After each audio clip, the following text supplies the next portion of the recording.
урматтуу туугандар, баарыңыздын балабыз, кызыбыз бар.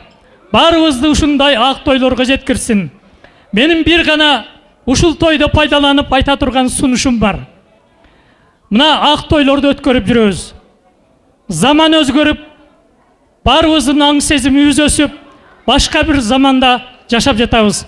Техниканын өскөн учуру. Ушул эми келиңиздерчи тойлордо эски каада салттардын көңүлгө жакпагандарын жок кылалы. Мына сарпай деген мага жакпайт биринчиден. Мага окшогон сиздер араңыздарда патриоттор болсо, сиздер да колдоңуздар. Эч ким кийбеген, эч бир пайдаланбаган эмени бири-бирибизге берип, улам текчелер толуп, кайра эле бирөөлөр тойун алып барып өткөрүштүн эмне кереги бар?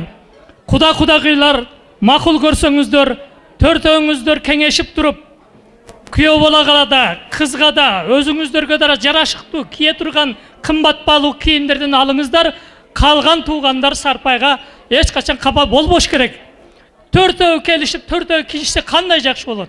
Эми убакытты да чозуп, түйүнчөктөрдү ортого алып чыгып, сарпай бөлүштүрүп, анан көңүл калды болуп, ар бирибиз сарпайып, мага да бербеди, мен тагас элем, мен жээн элем дегендер эмне кереги бар? Төрт үй бүлө кеңешип алса ушул жакшы болот. Кандай дейсиздер шуну? Кол көтөрүңүздөр анда. Анда менин сунушум өтсө, кийинки тойлордо өткөрө турган, кыз чыгыра турган, уул үйлөй турган ата-энелер, ушуну колдоңуздар.